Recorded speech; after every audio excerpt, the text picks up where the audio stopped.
necessary, but I am a witness and have a testimony out of this world that will remind you and let you know that it will make you better. It will give you, your test will be your testimony. Your mess will be your message. And even though it looks like it's not going to work out, just hold fast and be patient. God is going to show you exactly who He is.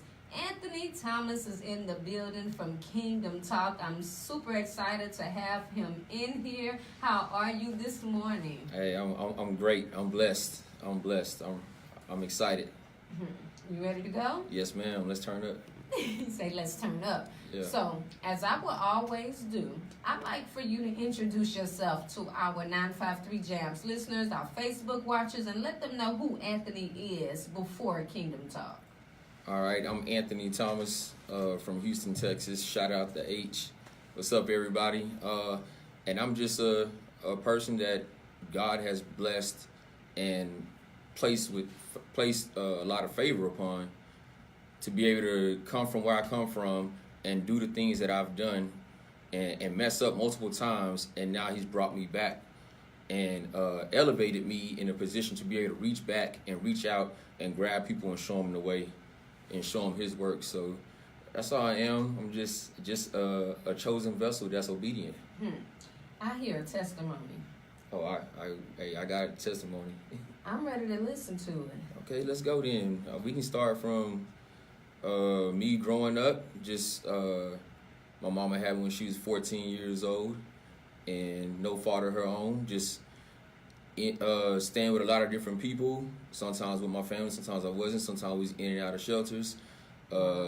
Just young ages, man. At a young age, in Southside and Sunnyside and South Park, seeing a lot of things, seeing people getting killed, people getting stabbed. Just typical things that other people in that area, those areas, probably went through, and just came up really, really, really rough. Moved around a whole lot in my life. Was homeless, was staying in my car for a while, was sleeping on benches. So a lot of the things that I did, when I did start getting back around my family, gang affiliations and other stuff like that, I had to remove myself. I wasn't really welcome around all my family and stuff like that, and just understanding what was at stake. I just always had a me against the world mentality. But it's one thing I knew, though.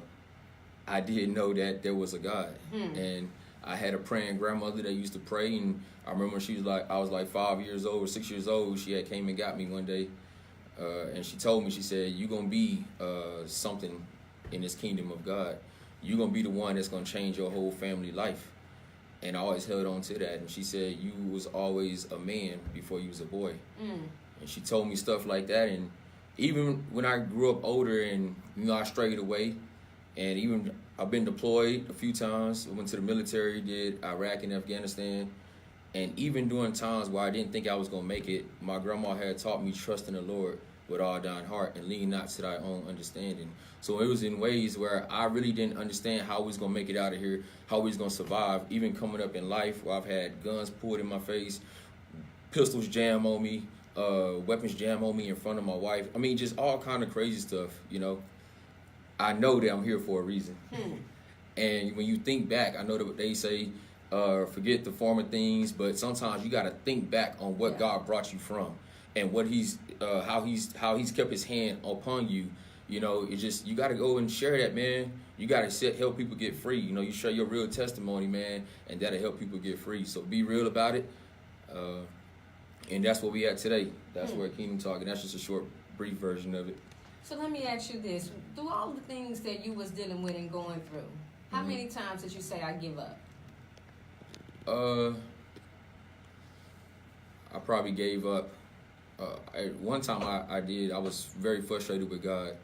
And I just said, "God, I don't even want to be here no more." I said, "Man, I'm tired of everybody else. I see them making it, but then I'm right here. I don't like this." And I felt like, unappreciated, unloved and stuff. And I really didn't care about my life. I didn't care if I lived or died.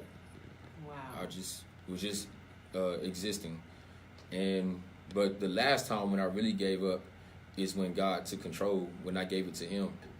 And that's when things really started changing for me. One thing that I realized going through my life story, that's what I like to call it, my life story, God usually has to do something drastic to get your attention. Yeah. Was it the same for you? Oh, definitely. What was the drastic thing that he had to do to get your attention so you'll say, okay, it's not about you. It's not about you being able to call on everybody else, but I need you to call on me. So in order for you to call on me, I need to get your attention. What did he do to get your attention? So when I got out the military, and we had money saved up and we had finances and stuff. So before I used to just live life and not really care. Like, I was involved in a lot of different things. I knew how to make money. I knew how to get money in the streets. I knew how to get revenue. But when I started having a family and having kids, I started looking at it like, oh man, I gotta do something different, because I can't be halfway out there in the streets and think that I'm gonna survive or think that I'm gonna live. If I'm in the streets, I gotta be all the way in the streets. And I felt God tugging on me, and I was begging him. And I shared this before. I said, God, I was searching for answers. So I thought I was going to be all these different religions. I was just out searching for God, having different people come to the house, and I'm going different places just seeking for answers. And I thought I had done too much. And when I heard God talking to me, and I just felt like I ignored him so many times that he was done with me. And when I finally got into the right atmosphere and I started hearing him, it kind of like, it was so clear that he was telling me that, hey son, like, I got work for you and I still love you and I got things for you to do. That's when it started being like, okay. But it took for him to break me all the way down to where we lost everything. We had maybe like 17 or 20, something like a low amount of food stamps. Like, I was trying to do the food stamp hustle. Mm-hmm. I was trying to get that. I couldn't even get that. We had WIC. My wife was pregnant. You know what I'm saying? Lights was off. We had no water. And I'm struggling because I know I can go in the streets and get money. Right. And it kept coming at me. And she was crying, telling me that I don't want you doing that. And I'm sitting here looking at my wife cry. And I'm feeling like I'm less of a man because I'm not providing. And it took all of that for God to be like, okay, now you ready? Yeah. Now you ready to stop playing. Now you ready to touch lives. Now you ready to, share the truth. I ran out of things to pawn. Got to be real. Yeah. Man, that pawn shop hustle and all kind, man, I got no shame now. I mean. For real. Wow. And that's when it got me. That's when it's like, all right, God. And then as soon as I tell everybody, one yes or one act of obedience can change your whole life for like a generation, or, don't limit what God can do. Just one act of obedience. That's it, one yes. Yeah, one yes. Now, one thing that I also learned with saying yes, in my mind, so I wrote my first book. I have a chapter in it called God, Why You Lie So Much. And in my mind that, okay, I'm getting saved, I'm doing everything that I'm supposed to be doing, but it seemed like things started to get worse before it got better. Have you experienced that worse after saying yes? Yes, definitely. And I think that's the thing that's where that trust the process comes in, because you thinking like, God, I'm paying my tithes, God, I'm coming to church, I'm doing this, I'm doing that, but it's always a learning in it. Like, one thing I've learned, like, sometimes we'll ask God, like, God, like somebody might say, God, bless me with a spouse, or bless me with a husband, or bless me with a wife.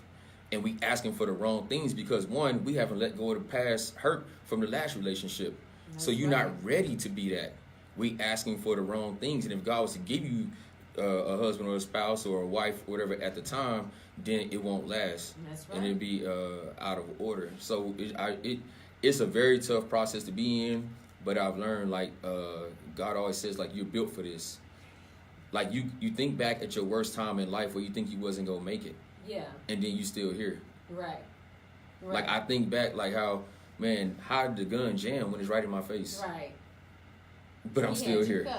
But I'm still here. Right. Okay, so, and you just, and all that does is develop your mindset. And that's where it started trying to strengthen your mind and help you. And it's just a point of reference for your testimony for you to flash back to. And that's why I love it. Like, I embrace the process. I embrace it. Like, I embrace the pain. Like, come on. Bring it.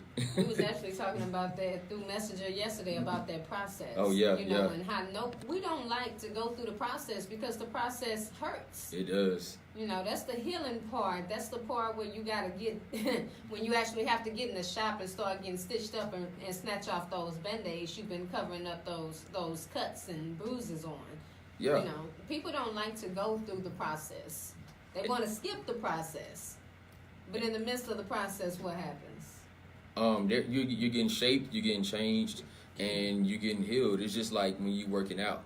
You know, you don't want to just work out one part of your body. You don't want to just have big arms and little legs. That's good. You got to catch that in the spirit, though. Yeah, I'm not going to just work out, okay, God, I'm strong in this, I'm strong in paying my tithes. But then light-skinned women, they can get to me. You know, or it's just something like that. Like, it's whatever your weakness is, you got to be real about it, and that's where it starts coming in, and God starts strengthening you in that area. Okay, well, maybe, okay, now I'm overcoming women, you know, but now I want to make money a faster way, or, you know, I'm losing sight of vision, and it's more about me now. It's just different things like that it's important to work the whole spirit out. You know, you got to, like she said, uncover the bandages and let that area get strengthened in your life. It's something you said that was really, really good. Woo, Lord, you say that you like light-skinned women. And that just brought something in my head that says the enemy doesn't tempt you with something that you don't want. No. So during your process, you're going to receive some temptations that you're going to have to get through. Right. Just like a test. Let me see if you're actually where you need to be before you move on to your next level. Mm-hmm. And then they say when new levels comes, new devils. Yeah. And so, like she said, and that's why it's important. So it's key to understand, and that's why it's important to understand your kingdom mind state, and we'll probably get to that later on.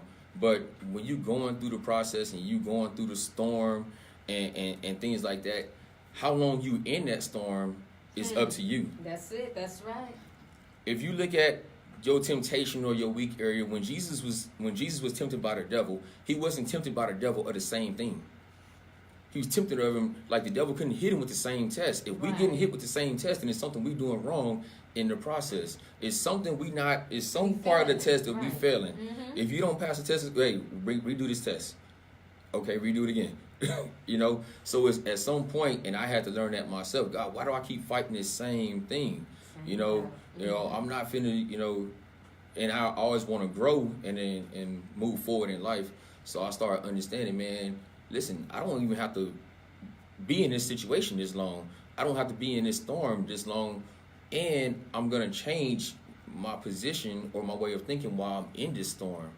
Because I know on the other side of the storm, there is a promise. Yeah. And that storm, like, it doesn't have to be long. I was getting hit everywhere. Finances, issues in the house, issues with my family, issues here, the streets calling, like all kind of stuff. And it just, how was I going to, it just seems like that was trying to get me to fold. But, you know, man, it's a growing process. You're not going to get it right away. Right. But listen, learn from it. Learn from it and grow and be determined in your mind. Like, God, man, I won't fail this time. Like, even this morning, before I went to the gym, I was like, I heard, you know, the devil's saying some different things in my head and trying to, you know, mess with me and stuff and about certain things. And I was just like, nah, man, like, I'm a fighter. Yeah. Like, nah, like, it's not going to happen. Then in the process, you learn how to start rebuking attacks before it even happen. You learn you can lock your enemy's mind up. Your enemy don't have to even be a person. It can be these bills. It can be debt. Everything that's speaking to you and distracting you and keeping you from achieving what God has for you, man, you can lock that up. You know what I'm saying? So that's kingdom talk for real.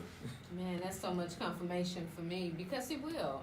Leaving a full-time job and stepping out into what your purpose is. They say your gifts make room for you, what you do for free. Yeah. You know what I mean? So when you're in a position and you're like, God, what's next? Mm-hmm. You know, what's next? I'm in a place now. I don't know if I'm coming or going, which way to go.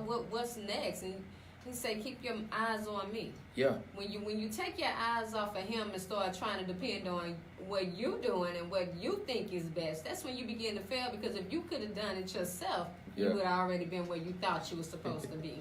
That's right. And a lot of times we get in God's way. We think so, and when we do that, we think we're smarter than God. Yeah. Hey, God, nah, you moving too slow on this end. Let me show you how I'm gonna do this. Let me show you how I'm gonna make this happen. Hey, the bills need to be paid. Hey, let me go flip this. This is what we gonna do. All right, this is how we gonna come back and make this happen. And just different things like that. Like, and it teaches you to be humble and always be locked in on Him. If you think about it, when Jesus healed people and He did miracle signs and wonders, a lot of times He could have just spoke a word and said, "Hey, go tell them that Lazarus is alive," and stuff like that, or go do this, or go. I mean, He could have just spoke it right then and there, and it would have happened over there. But it must be an order to this. Along the way, you never know who He. If He didn't go this way, He wouldn't have. The lady with the issue of blood when they encountered Him, or just different things like that when it happened. And so it's all part of God's plan. And when you're wondering what's next, just remain obedient and just know that God is going to do something. And I know that's the hard part, but then you start getting to the point where you start growing in Christ, and growing in the kingdom, and you start understanding, like, man, listen, I don't even have to do this. Like, I can speak these things. I can declare, finances coming in. I can declare change in my atmosphere. I can declare, listen, I'm not finna leave this job. Listen, if I would have left my job when I wanted to leave my job, like, because at first they were paying me very, very low money, and I was just there, and I got in, and I said, God, man, I asked you to bless me. I've been serving at the church. I've been doing this, doing that, and they offered me this little amount of money, and I'm here doing all this stuff, but I stayed focused. And if I would have left, I would have never became the manager of the $1 million company that I'm managing right now. And then I never would have birthed my entrepreneurship. I never would have birthed different streams of income that's coming in. And we stay locked in on His vision, man. The promise is going to be epic, man. Like, I'm telling you, it's epic. For real. Yeah. That's your favorite word. Man, listen, that Dream Build Success Conference, shout out Pastor LaShonda Gary. Oh, it was life-changing. Hey, man. Hey, listen, I went there to do radio, and I had to put the mic down. Like, I was just that in the spirit. Mm-hmm. Oh, my goodness. It was a life-changing Every speaker. conference. Yeah. That was tight. You said it was tight. Yeah, for real. Pastor Liddell, he's online right now watching. Liddell, he came in. Hey, Mr. Unapologetic. See that? Mr. Unapologetic. Listen, it's something about that anointing. I was in that dancing. Come on now. Like, because that freedom, because we try to be the authentic us, and we think religion will have you locked in thinking, I have to act this way. I have to be this way. And the whole time you miserable, and you can't really operate in your purpose because you locked up in this box. And you know what? That's why a lot of people feel like they don't want to get saved. They don't want to go into the church, because now I have to change everything about me. And at the end of the day, I'm still Keisha. I can go be Miss Lady K, but I know who my God is now. And when you know who you are and whose you are, you can still shine the light on everybody without changing who you are. Now, granted, the Bible says, "Old things pass away, behold, all things become new." There are some things you're not going to do no more, because you can't change somebody else's life if you're doing the same things that you used to do. So some things going to have to change, but at the end of the day, you don't have to change who you are. I still have fun. Yeah, you got to. You got to. That's what I learned. You got to live life. And shout out Pastor Liddell and Next Level. Shout out Ignitic Swag and every movement that they got. But I heard him say something one day, and he said when Jesus went to Peter, Peter was a fisherman. He didn't go to Peter and say, "Hey man, I want you to come bake for me," or he didn't say, "I'm sending you to fish." Yeah, I want you to. What's already in you. That's right. You know what I'm saying? That's what I'm gonna use. What's already in you. That's what I'm gonna use, and that's what our purpose is too. Like, it's already in us. See, the crazy thing is, He know what's in you before you know what's in you. He already know what your promised land is gonna entail. But I need you to get through the wilderness, Israelites. I need you to get through that wilderness in order to get to that promised land. And the question is, are you gonna make it, or are you gonna die in the wilderness? And you can die, or you can stay in that wilderness as long as you're being locked up. If you be authentic and share your true testimony and be who you really are, let Christ have His way in you, like, then you're gonna reach other people who are just like you, battling the same things. Like, that's why I couldn't relate. Like, even coming up back in the day, I know it's a radio show, but I couldn't listen to certain rappers because I didn't like it. I knew it was fake. I had to have that real. That's you know right. what I'm saying? I need to somebody who's really going through it. You can really feel it, and you know what they was going through, and that's what I used to relate to. And even now, like when I hear people speaking and things like that, like it's in my spirit, or I can feel it if it's real or if it's not real. You know, and that's what relates to me because you can't reach me. Now, right? Man, that's a real spirit. And You ask for that, man. Be careful, man. You ask for that spirit of discernment, man. That'll wake you up. What they say, woke. Oh man. My eyes are no longer wide shut, right? No, not at all. Wow. Now listen, y'all are listening live with Miss Lady K of Divine Connections right here on 953 Jams. I have Anthony Thomas in the building of Kingdom Talk for his live interview. We're going to take about a 6-minute break, give you a little bit of Tasha Cobbs for your glory, and we'll be right back with you. Yeah.